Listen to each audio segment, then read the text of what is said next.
Oh man. Or when what's JGL's character? Is it Cameron? It's Cameron, yeah. Yeah. When they're trying to hire Patrick Heath Ledger's character in the beginning, and he goes up. Cameron tries to go up to him, and he just fucking. They're in like chemistry or something, and he just starts drilling the book. Oh, wood shop. In wood shop, or yeah. wood He drills his I was like, I got a question for. He's just like, what the fuck do you think you're doing talking to me? Do I know you? I like when they're trying to help him out. Basically, when what's his name again? Michael or Cameron?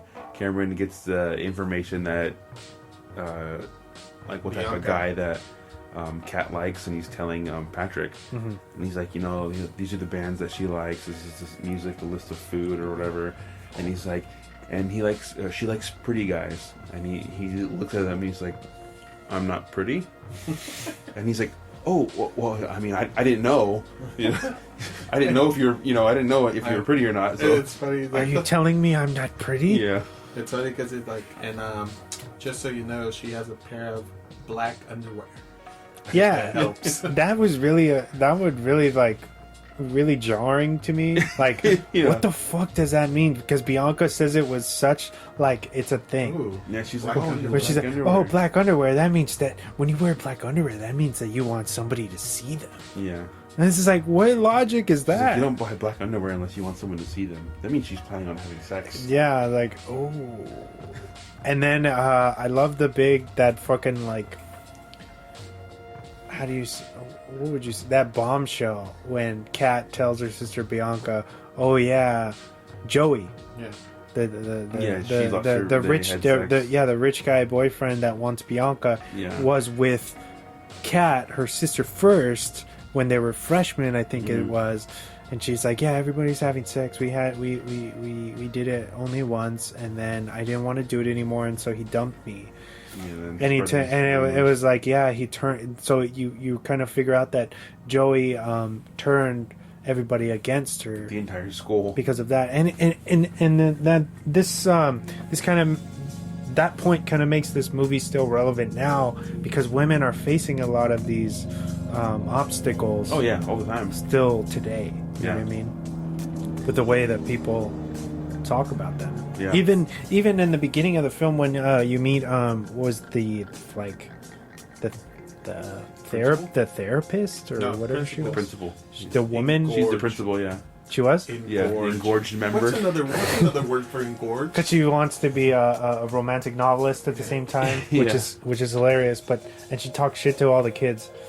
Heinous bitches, but which they censored in the trailer. Heinous witch.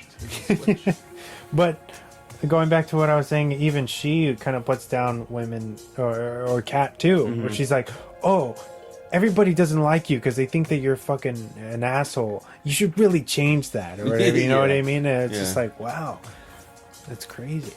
It's women attacking women in some aspects of this movie. And when you brought up that scene when Patrick gets pulled into the office, she's like, "Oh, I heard what you did at lunch." She's like, showing yourself to everybody." And he's like, "Oh, it was just a bratwurst." Yeah, he's like, "No, bratwurst." He's like, "Aren't we a little she said something like, aren't we exaggerating a little bit?" And she looks down, and his face is like, what? It's just so funny. I was like, oh my god. I was like, so that was a really good scene too. That was funny. There's little lines that just get you. Like one-liners. Yeah. This was back when I feel like PG-13 movies really got away with a lot. Oh yeah. We're screwed. Stuff. And they, what are you doing here? And he's drawing the boobs on the.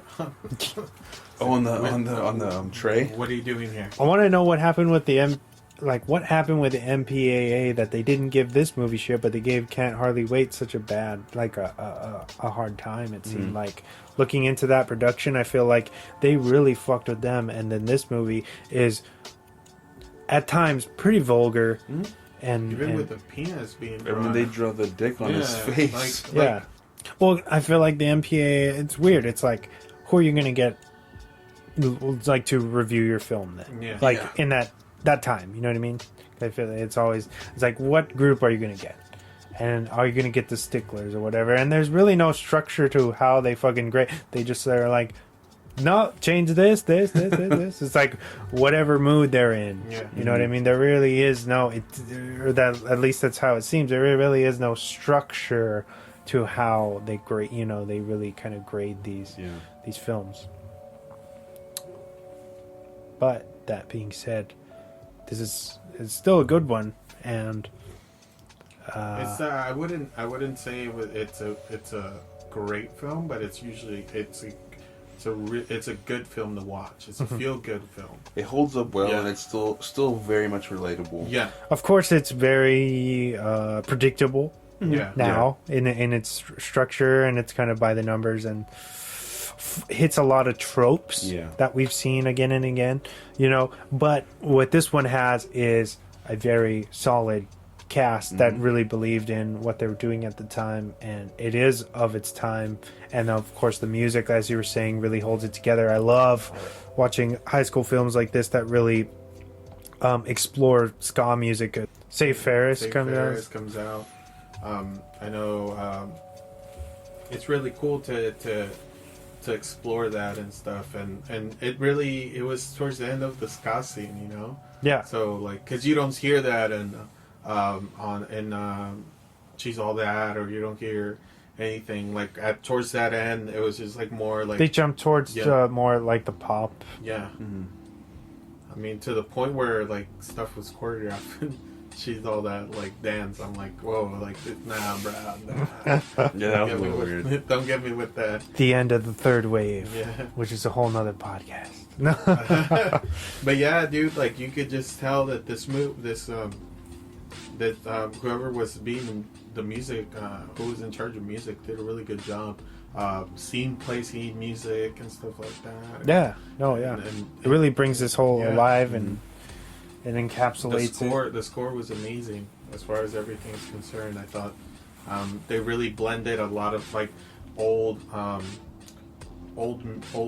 music with modern music, and I mean you not only get Sam Ferris and Madness, you also get Biggie Smalls, who is like big, not the like 2 years before his death and stuff, you know. Yeah. And so you get that, you get the Death band, you know, playing Brick in this movie. So you get it, you get Atomic Dog by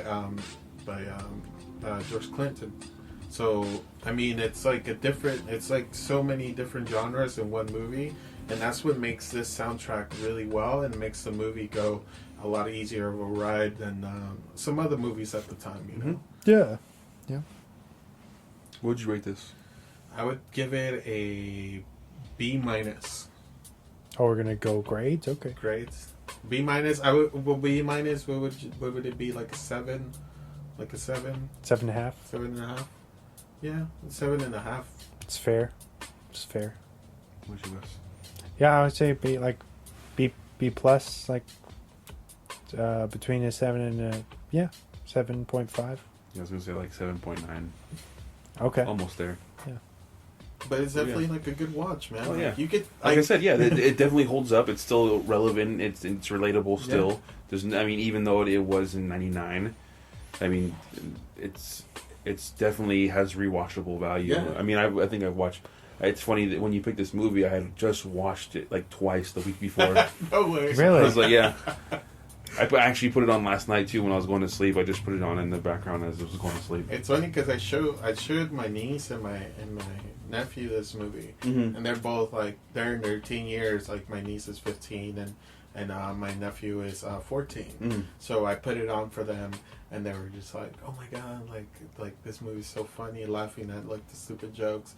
And like for me, like I said, in the being an adult, it's just like, oh man, like it's such a feel good movie. Like I think teenagers should watch this. Like just to, like you know. It touches a lot of subjects.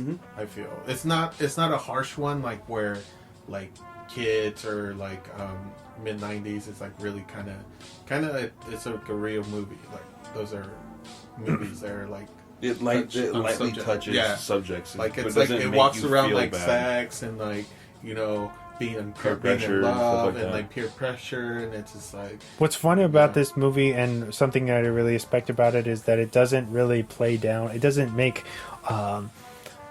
like teenagers or young people look stupid. Yeah, you know what I mean. Though in the story that it's telling, it's a romantic story that just happens to be set with these like within high schoolers. Yeah. But it doesn't take away from that where they're dumbing them down or making them say stupid lines or you know what I mean. Like it feels genuine in the writing. It's witty, it's fun. I feel like they took a big risk with this because it could have probably not went over well. It could have bombed. Yeah. But like I said, with everything, the way that it was shot, it's very coherent and fun, and the killer cast. Yeah. Like I said, I feel like the stars align for this, and it's really is still. It's still crazy that it's 99. It's still crazy that was in those that awesome year. Yeah. I'm still baffled that Austin Powers is Spider Shaggy, right? It's in that fucking year too. So but I feel like nobody really talks about those films anymore. Austin Powers. Yeah. Right. Yeah. It's kind of like I'm not saying anything. Mike Myers is not. He needs a serious. Yeah, baby. he needs a serious role. Do I make you Randy? Those movies are funny though. They're funny, yeah. I mean, they're fun. Yeah, I would. Yeah, I grew up on Gold. I remember I went to see Goldmember in the theater. Yeah. That was with Beyonce, right? Oh, I can go.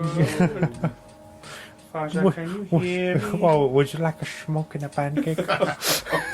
Actually, that flapjack and a cigarette. I remember that music video with him and Madonna around this time. It was like, ooh, I was like, oh, Madonna. I remember thinking, I was like, yo, Beyonce is hot. And I was like a little kid and shit, like, whoa. Bing.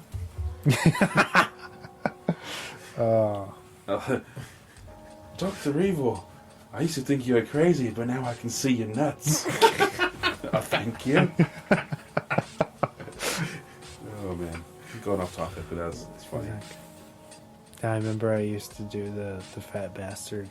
Oh, all the time. Everybody. Everybody. Get in my belly. Get in my belly.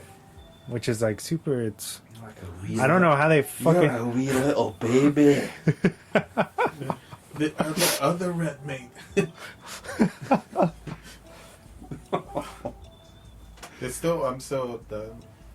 not trying to go down that rabbit hole right now. He's like, was it the last one when he's back and he lost all his weight?